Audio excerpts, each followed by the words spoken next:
I like how when logging into the game for the very first time, they're trying to sell you on not investing too much time into their game.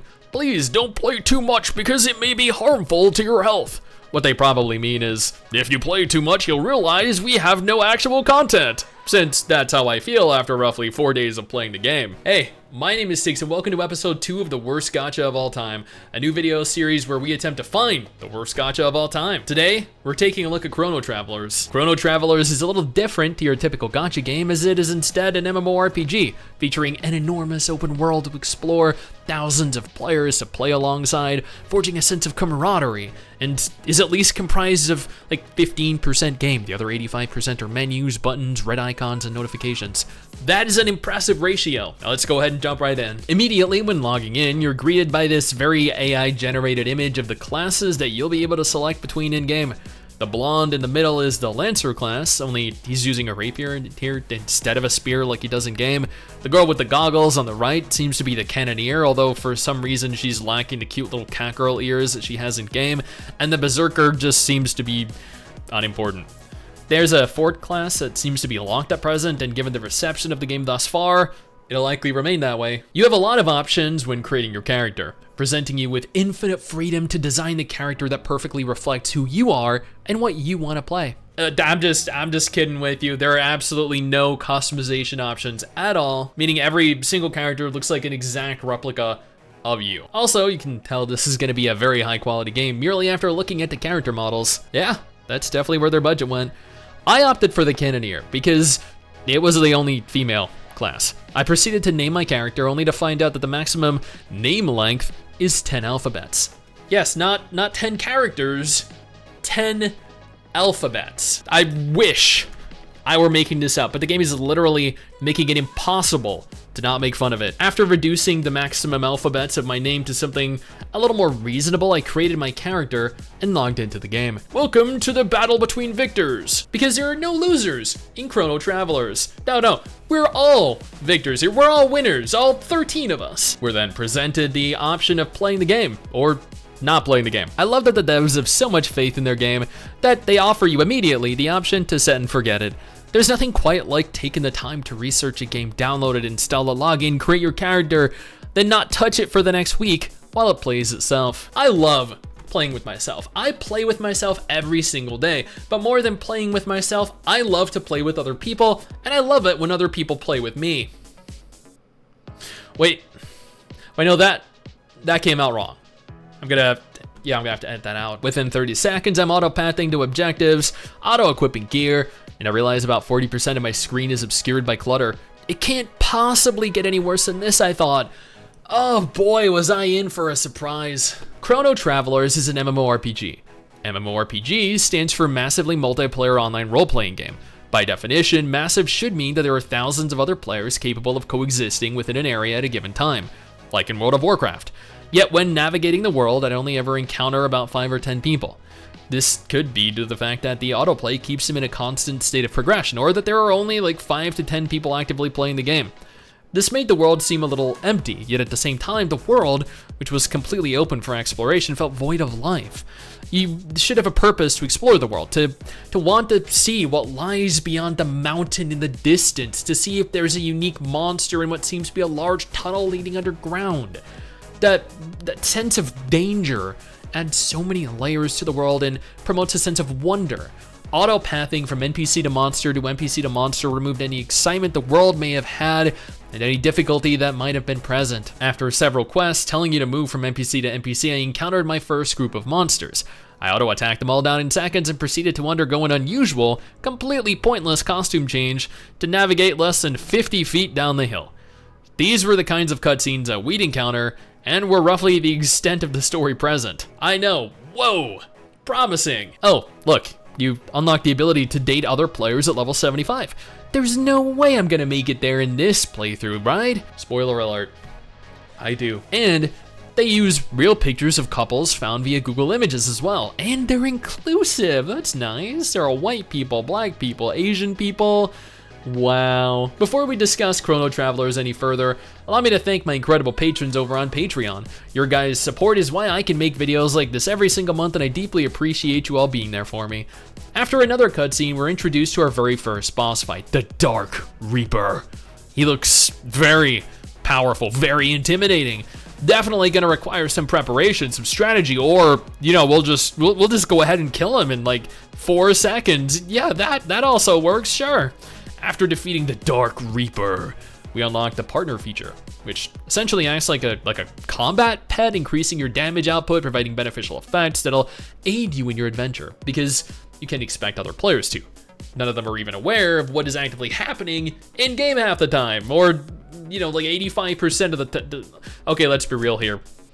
99% of the time. Boss fights in this game are so easy. At one point, I was forced into an encounter with the Spider Queen, which I killed 5 times before realizing I'd actually killed her. I thought she just had like a lot more HP bars than usual. Turns out I killed her in about 4 seconds, and the bosses just respawn immediately upon death. There are mounts in game too, and you know, that's kind of cool. And then I enter my very first dungeon. This was the first dungeon of many that I would enter. This dungeon was very easy, as it is built to be an introduction to the feature and is tackled solo. It took me roughly 30 seconds. Oh, look at that value! First top up of any amount grants you almost 20,000 gems worth of rewards. That almost made me spend a dollar on this game, I'm not gonna lie. That cannon looks mighty powerful. Plus it seems to give me a 150,000 boost to my combat power. And at this juncture, my combat power, as you can see at the top left of the screen right now, was 23,000, so it felt very worthwhile. 15 minutes into the game, yeah, 15 minutes into the game, I was level 47. I was then hit with the unlock of the Gaia Arcane feature, which sounds very important, but functions like a mission book. I was presented with wings that provide you beneficial stat boosts, but I saw no instance of flying available. The crafting and enhancement systems were then opened, the guilds. This was an overwhelming number of features just tossed at you rather than solely unlocking over time.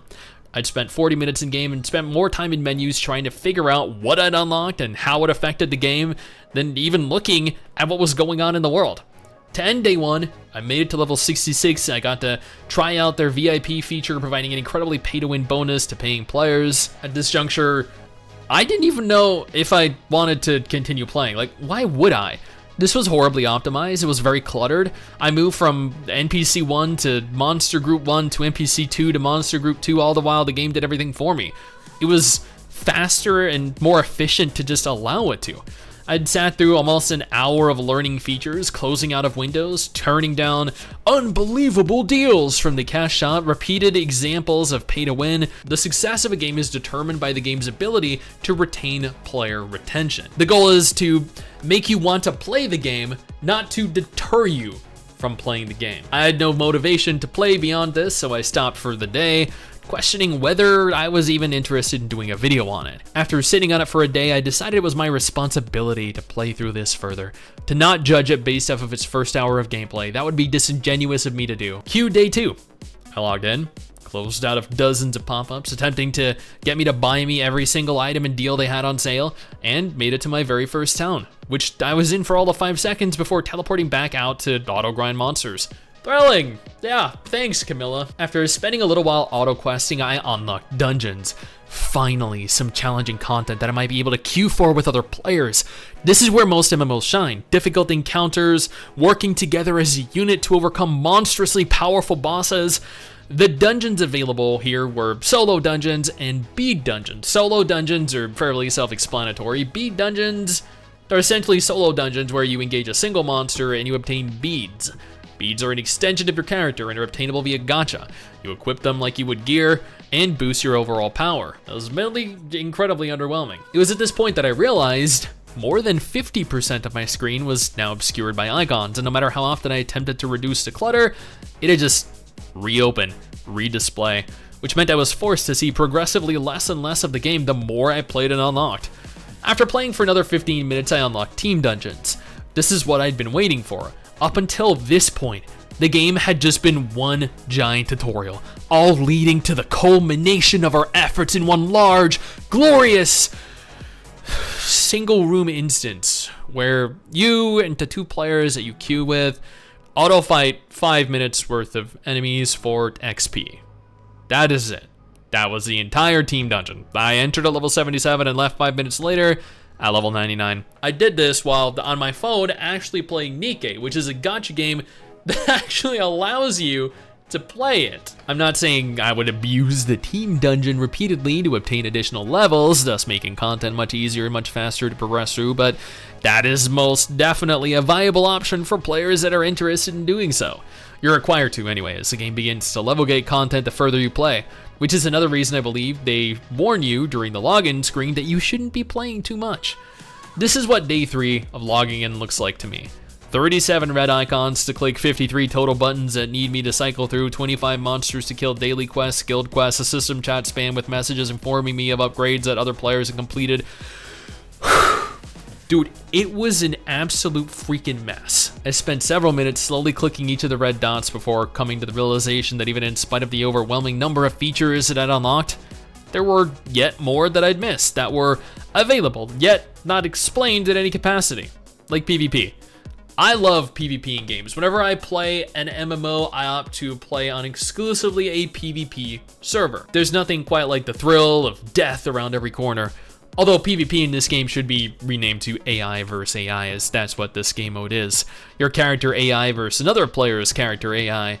You've no doubt heard the term, this is like watching paint dry, but in reality, this is equivalent to listening to the person recant what happened over a several-day period watching paint dry. To give you all an example of how I felt while recording this, I decided to enable my webcam for a minute. I'm glad this is for a video, because if it weren't, I'd have jumped out my window right over there, 2 feet from me, just so I could feel something. 20 more minutes into the game, I unlocked the embed gem feature, yet another way to further enhance your character that you'll need to spend money on. You know what, if anything, they're consistent. They give you the most convoluted ways of enhancing your character that require egregious spending. Otherwise, you shouldn't be playing the game. And let's be honest, I won't be, and I doubt any of you will be either. Alright, there are also apparently cat girls in game, but they look fucking hideous. Not at all the kind you'd expect in either an MMO or a gacha game. Who looked at this? Genuinely, I want to know. I need names here. Who looked at this and thought, you know what? This is a good idea. Because no, on the contrary, it's absolutely atrocious. The bulk of this game revolves predominantly around 3 specific features. Grinding XP dungeons to increase your level each day, grinding monsters out in the world for quests, like this, defeat 30 turtles, defeat 30 coyotes, defeat 30 slimes, and closing out of windows that continue to pop up.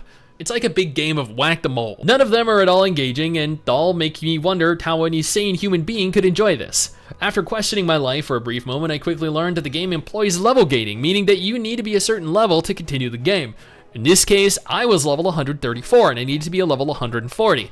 So back to XP dungeon grinding while taking a shit, which coincidentally is what I thought of the game at the time. And then I gave up for the day.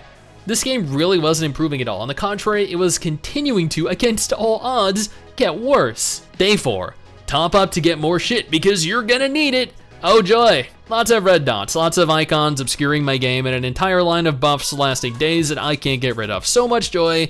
I absolutely love this game, can you tell? I did some more PvP and I realized I could just skip the fight altogether, which saved me some time, but the feature being implemented in the first place means that they knew people wouldn't want to actively engage in the activity themselves. So why not just make it more entertaining, more interactive? Make people actually want to play it. Why make a game that promotes you not playing the game? How is that a successful business tactic? I then rebirthed? And then gain the ability to switch class? Yes, that is apparently a thing. You undergo a deep, complex quest line that as you talk to some NPCs and kill dozens of monsters. Then you're rebirthed, you're given really powerful new gear, and then you just continue what you were doing before like none of this happened. Apparently both your partner and your pet evolve as you level and upgrade them. This was never explained, just like how PvP was never introduced. After playing another 30 minutes, I called it a day and I logged out. When logging in for day 5, I was out in the middle of the fucking ocean in a bikini, so someone somewhere at some point slipped me something without my knowledge, and here I fucking am. No idea how I got here, what's going on, or what to do from here, which essentially summarizes not only my entire experience with this game, but the game overall. This is a horrible gacha game, and beyond that, an even worse MMORPG. It has No redeeming qualities. The combat was auto, very slow, grinding was the only thing you did in game, NPC models, character models, the entire game looked like an old PS1 game. There was no voice acting, there was no character customization. It was incredibly pay to win, very boring. There was pretty much no narrative at all. Everyone looked identical to one another, the world was empty and uninspired. There was no content, either solo or co-op, that provided any form of challenge or warranted any form of manual play. This is a bad game and I would not recommend it to anyone. Now, if Chrono Travelers isn't a gacha game that you're interested in, and let's be honest here, it shouldn't be, no problem, because I have you covered with 2 different videos on screen right now that you should definitely check out.